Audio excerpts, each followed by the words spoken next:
Hello, my name is Ricardo Pau-Llosa, and I'll be reading poems of mine, many of them, or most of them, based on works of art.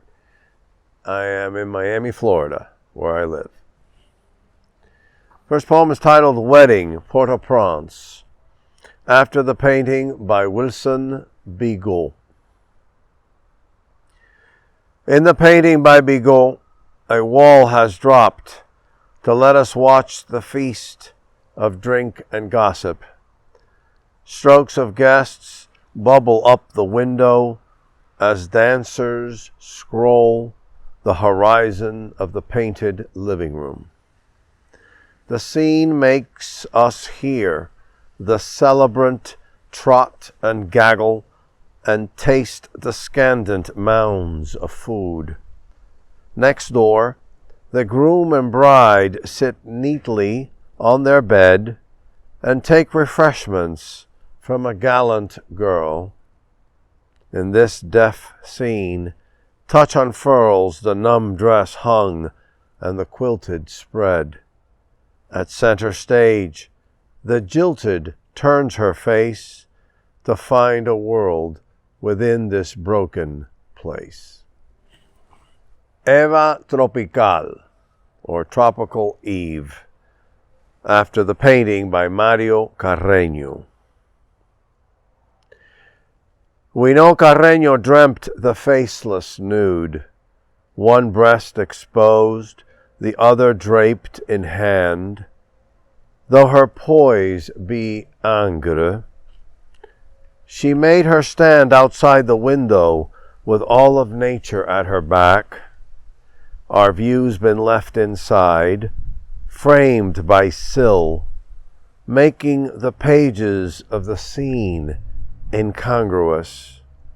She ought instead be the master of the room, serene in shelter, and we, in eyes wrought wild, the honed men the forest could not hold, animated to take on the burden of multiplicity. Who wouldn't father guardianship and myriad duties to be watched in love by a woman with no eyes? This next sonnet, those two were sonnets, and this one is as well, is titled Soldiers Washing, 1927, after the painting by Stanley Spencer. Even washing is a task in war and daily life. The warm and poor, the fresh linen, the hourglass of soap in its melt, telling us how our tired flesh gleams to fiction renewal. Time is at war. We are meant to lose that we may grasp what we know, the waste of passioned effort. The soldier nearest to us dunks his face in the bowl, a murky foretaste of baptismal death.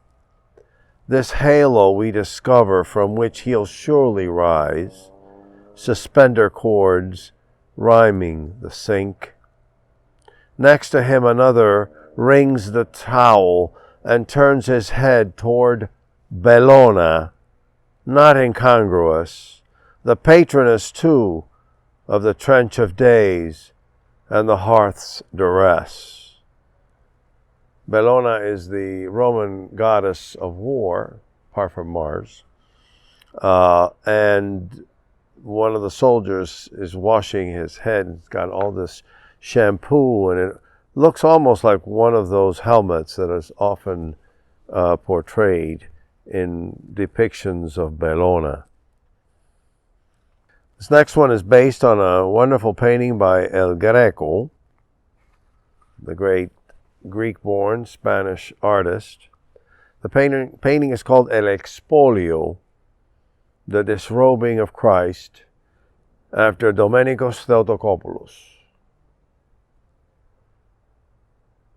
The heads rubble together like bitter scraps, of once life moiled in a spring flood. But it's the captive, dressed in his own blood, who is dragged, bound. His eyes are the traps of the spirit. His body and hands shepherd the lamb of moment to the patient end. From mid-scene an arm arches toward us, fingers accusing the prisoner and, past him, us.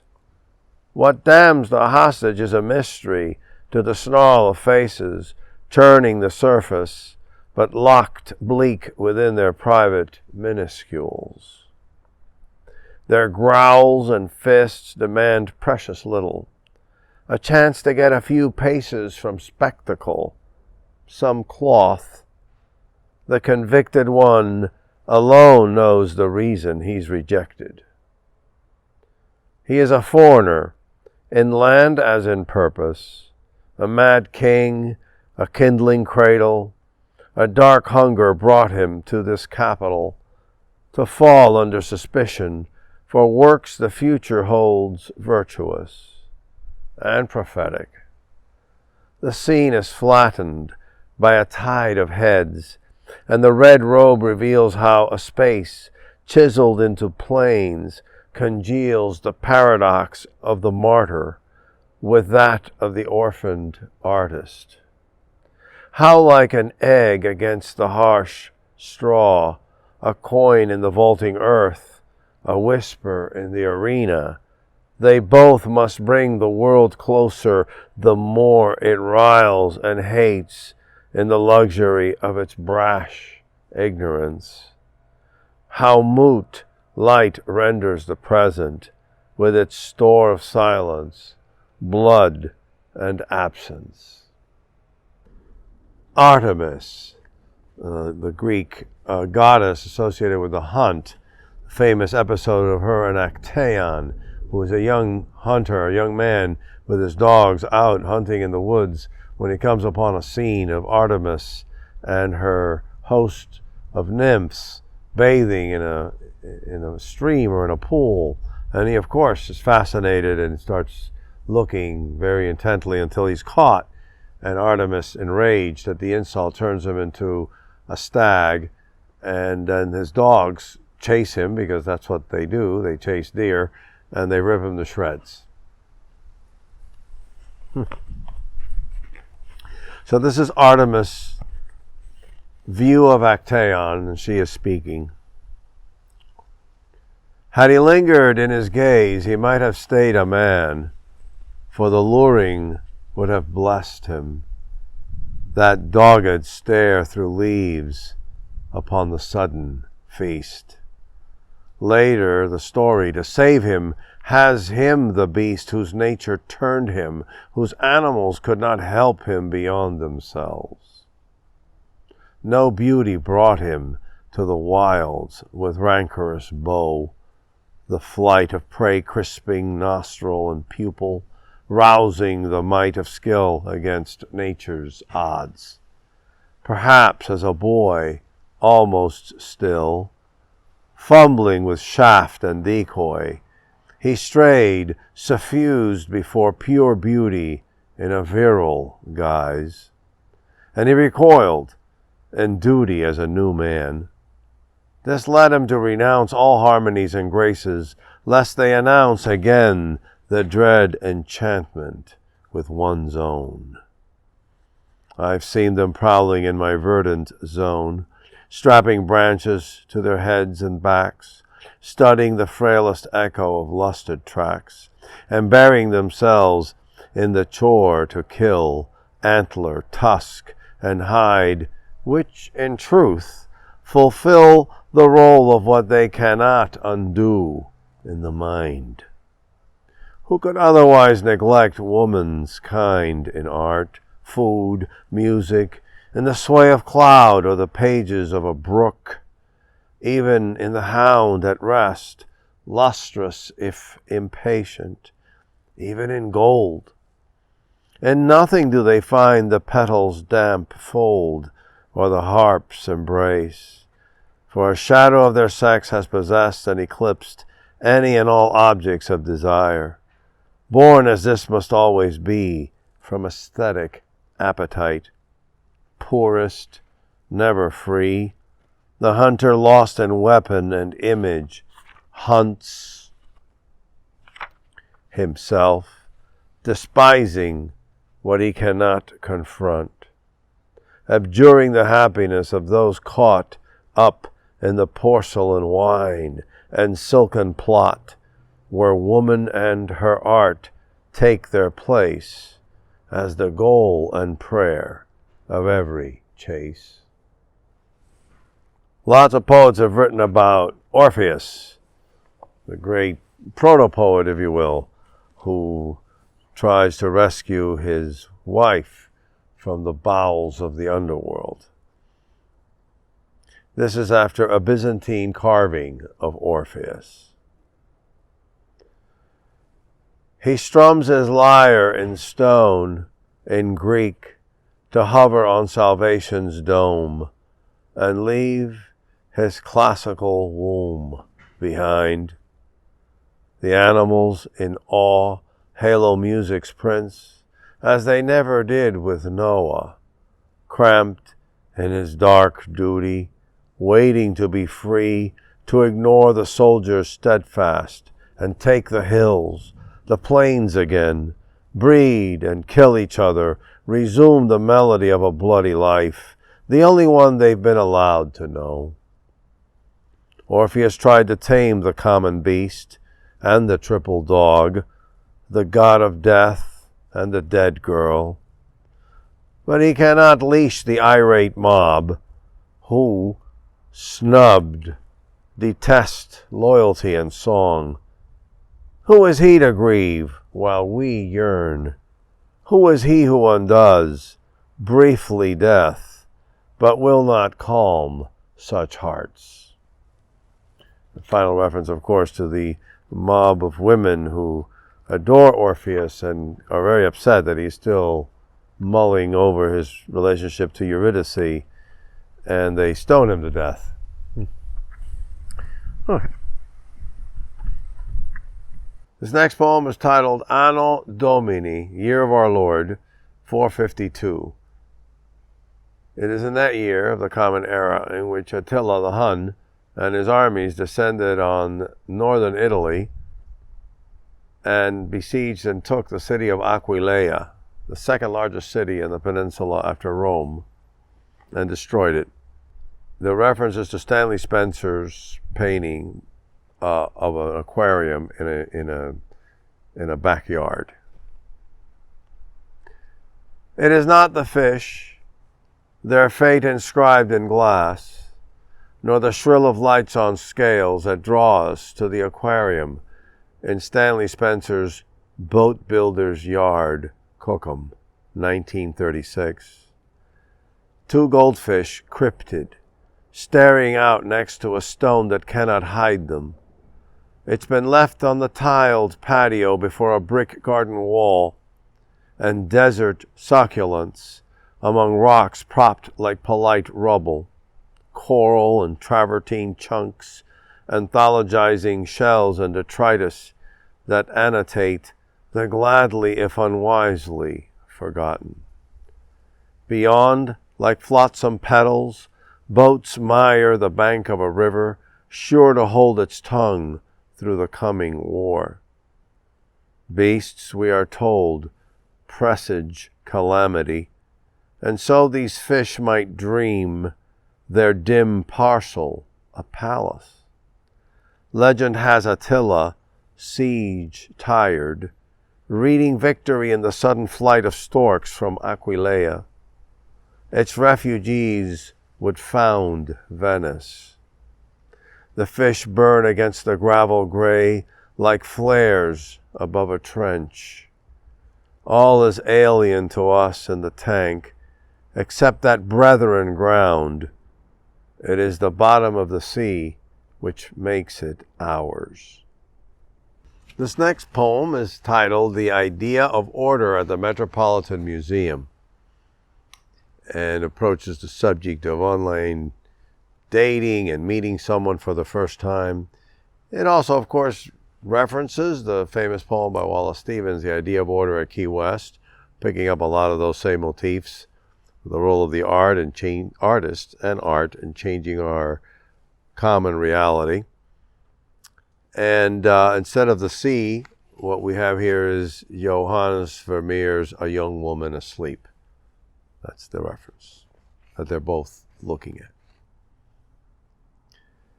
The man and the woman who met online decided to meet at the museum, to sublime in sync. A good start. But she lied on the form about loving beauty that never dies, and was bored. Overly eye-opened bored. Performing happiness as per body language cues from a magazine. The man, too, though in his element, was bored. Having lied as well about how wide his taste ranged. Stocks, art, arm wrestling, jazz, of course, with a touch of punk now and then. Look, he said, pointing to the Vermeer. The woman mistook this for a challenge. The girl in the painting slumps in a doze, doubling in her dream the world we know. But the woman now felt exposed, the proscenium of her tedium breached. The man lost himself, again in patterns woven into folds and clumps, as if the blanket was still stored in a careful trunk, and the dreaming girl had let us down into it with cords, her sleep trammeled by accident. Propped yet no less lost to sleep, the girl is dressed in wines that whisper leather chair and tablecloths. It is a shore the girl configures on the table before her, where the man and the woman meet for the first time in sandy nakedness, and the glassy bonnets of jellyfish fail across the frontal lobe of the sea, where hardness and algae push the beery lip away and back. The man notices the woman needs caffeine or potassium. So up he had gotten on nutrition and its yank upon the flesh. Enough, Vermeer, he said. She sighed for nourishment. Still haunted by the girl, the man asked his date if she had noticed how in the painting the wave of one intent abandons the choral shapes of fruit, wing, and heraldry, rhythmed in loom. Not in these words exactly, but he felt the need to know just how deeply it went for her, the sleeping girl, the wafting shapes. Isn't it clear, he would have loved to hear, that the girl seeks in dream the gift of being known at a glance, unlike the waves we simply see as waves, forbidding difference, that they may rush, cleanse, and extinguish in sibilance and thuds. But that is not what he heard. They would quibble after coffee and cake over the check, the woman insisting on paying half, and he countering it was his idea to meet. But they went Dutch, and that was the end of it. This one is not necessarily based on a painting, but certainly on two characters in movies that we've seen over and again, Godzilla and King Kong. Monsters. I confess, nothing drew me to their comic kind when my years made natural their allure. The huge ape, circus-bound yet deeply in impossible love, scaling, then falling in a hail, was neither troubling nor braced with the lightning-rod destinies of desire. Nor did the great lizard, fire-eyed and crater-breath, calmly venturing across a livid metropolis of guns and screams, bridges falling like cardboard, entice the scroll of fantasy. Now, theory-armed and like a miner seeking to gem a culture's lows out from the vulgate dark, I watch the stammering flicks and glossy remakes, roll the plastic toys in the tide of my grown hands, and understand America as a ship run aground in allegory. Its childhood id was chained and hauled across the sea and tossed among the granite monuments, clutching his blonde trinket. Behold, the towering reptile, the adult id, finally breaking the spell of regimen, not to glow in the earned zenith, but to burn in a rage of vices. I know why their aberrance did not speak to me, in flight from a breathing monster, and why I refused to forsake the right to Renaissance, privately, if that is how it has to be. The reference to the breathing monster was, of course, communist Cuba and its tyrannical leader, Fidel Castro, whom we fled from in 1960 to come to the United States. This next poem is titled The Prodigal's Brother and references the famous story in the Gospels of the return of the prodigal son. Wonderful painting by Rembrandt of the return of the prodigal son, probably the best approach to it in art. But here I'm referring to the brother of the young man, the brother who had stayed behind to support his father, the dutiful brother, who is not at all amused when the squandering younger brother returns and is greeted with such enthusiasm by the father. The prodigal's brother. He was the shadow that held the father up when, sweeping the swept clean horizon with his eyes, the old man sighed off another good night. A darkness numb spoke itself between the dutiful axle of son and the patient wheel of the father, a millstone in a landscape, a season punctual, a wedding that follows all the rituals. How unlike art life was. He had nurtured hopes for the stage, a life of images and paint, the tossed rhyme which nonetheless captures an age. He left that for future men to teach with stories, live their lives into a poem, perish in martyrdom's ardent reviews. A fancy dinner, or was it a simple repast for brutes who would change the world? He could hear the neighing of the wooden planks being rolled into his world. He imagined destiny coming, army bright and clanging. And he tended the laborious sheep and field, pruned the vine, and swore the rightness that followed from it would never abandon him. That's when the story asked him to stand there. No, over there.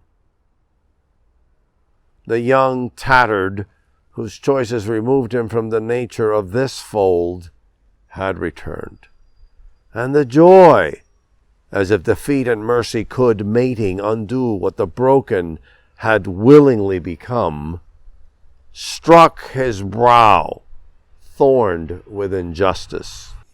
Finally, it wasn't happiness or its lightning that got to him, but dutifully, when everyone else was snoring feast in detail, how he had to drag that shovel up the rocky hill that waited for him and bury forgiveness, now that it too had squandered its place in the golden day.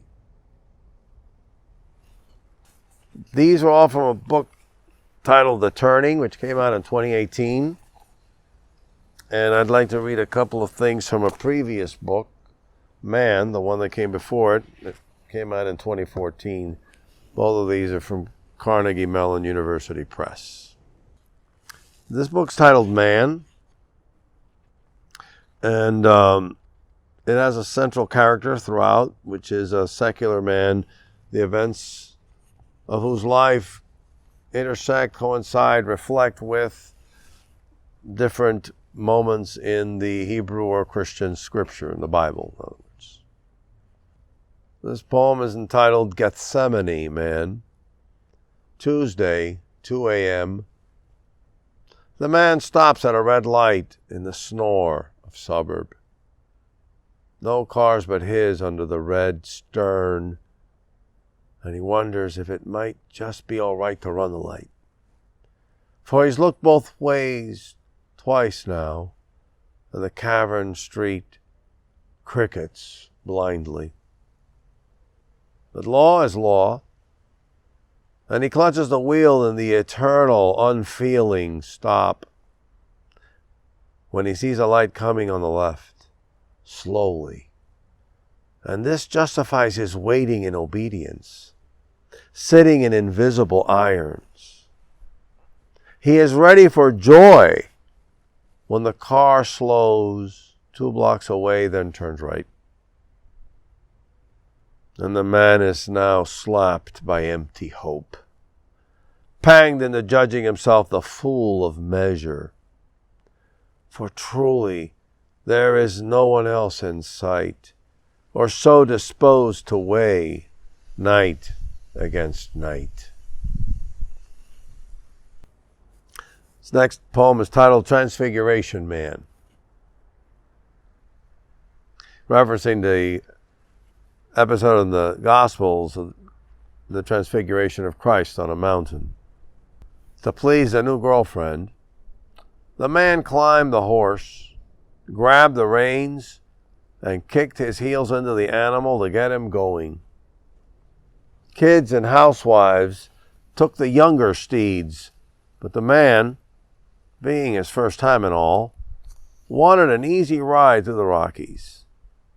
Blind in one eye, pissing every 10 feet, the horse he was on fell behind the others, so that soon he was alone among the aromatic trees and brooks whose tormented rocks jagged up like cubist teeth.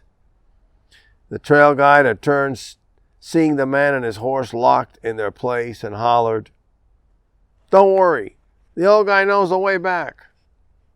The man wasn't sure who he meant. But there he was atop a beast who stared into a nearing abyss, cocking his head toward his good left eye, slipping on pebbles, and just when the man was sure he would plunge 1,000 mounted feet and die a newsworthy death, the old guy turned left and headed back to the stables, where everyone took a deep breath. The rest of the man's life was filled with sporadic joys and lasting sorrows, which made everyone and everything seem increasingly cellophane-like, a shimmer, a mist rising from torn water, or a cloud snagged on pine and cliff. He always wondered if he hadn't fallen off the cliff with the old stallion, and when would he finally know how trite these life-in-a-second plot endings were, or if they were the only ride in town. Ask and you shall receive, man. The man slumps alone on a cement slab in the college plaza, where the night students forage for junk food. A woman in lavender scrubs bangs on the machine that dispenses chips and cookies next to the soda pop and the protein drinks. And she hopes her fist will make the chip bag trapped in the dented spiral fall into the belly with the snap door from where she can retrieve what she paid for. Although the ghost on the glass that pounds back at her is angry, she has stirred the god of fairness from the bliss of indifferent sleep. Okay, I'm going to finish with 2 poems from the book that came before Man, Parable Hunter, also from Carnegie Mellon University Press. The paintings that inspired these 2 poems are both by Pieter Bruegel the Elder, a painter whose works has inspired countless poets, to approach them with their work. Hunters in the snow. From and toward the bitter white they trudge, down the breasted slope to the angled squares of roofs and the green banners of stiff ponds dotted with skaters. The hunters are like the bonfire at the inn's door, of that proud element, and not the fluid cracked by season, or the air that lets a scissors of a bird turn and dip. Where's the earth? The gaunt dogs sniff for it. The trees are anchored in it, absent beneath the fallen season that has skirted and drowned the tired ground. All that fruit and grain, all the trembling shades. This is the time to shut away and let men find the world without it. Let them think they feel the ground beneath the anvil of boot. They know the brown, black trees are its ripped streamers. Finally, hulked and gunned and ready for tavern and whore, they swell to know they are earth. But in the coughed vapors, they are the air too. In sweat, piss, and spittle, the water, all four elements reel within them, beast but master. And something else, not the shot soul, but what the baked village so daintily speaks. The dwellers gather, yet they dot distances they cannot reduce mountains or the flood gray of sky. Even the village is too small to be noticed by the soaring bird. Yet what else returns home, marked by its choice of bloods? What else can live by a hugged prayer or count the small change of hope? What else can draw blazes from the snow or dance upon the diamond ponds? And now the last poem I'm going to read, Winter Landscape with a Bird Trap, also by Bruegel, or based on a painting by Bruegel. It's a wonderful picture, another winter scene. This time it's higher up in you see on the left side of the painting a very placid sort of picture of skaters on the frozen river and families and little almost gingerbread looking houses. And on the right, a tangle of branches. Birds have been drawn to a bird trap, and there's a rope from the trap all the way up into a small window where someone is getting ready to spring it. Not all the birds think the kernels above the stick-propped board are the gift of heaven. Some spy and dawdle on the barren twigs the season has knitted. Like melted cages, the branches cannot hold, yet the ambition is there. As in the ice that so wants to burst into warmth and drown the paunchy mother and her rapt child, the skaters swinging sticks, the ambling villagers, all caught in the hunger's minutes and pennies. And the bundling snow, too, wants its kill, to take these talky mammals down, like the thin wolf or the late-born fawn. All the forces of the wild will not shear the species that hides in skins and houses. Indeed, they've burnt down nature's clock and storage and war on borrowed soil. By mine and net they balance the world into purpose. And now a clever one props a board up, drops corn and waits for the birds to lose the fear that brought them through the sun-green talon and claw. To fall now under Blight's sagacious shadow in this parody of shelter, this house the kind master must have built just for them, the artless few who stayed the acrid season. Was it wrong to hope for dropped petals of food and a slice of roof to warm the ground? And wrong to take the string that arcs in the bitten gusts for the summer rope a blur of children jump through? Who but the safe, dark starling, staring at the loose finches and sparrows cradling into the trap, could damn their needs? Did he not scoff at the scarecrow to crown his beak with corn, when all the harvester could do was hope he'd had his fill? Starling's kin holds the string, the brother featherless wing that shuts the trap. The grim window is nature, too.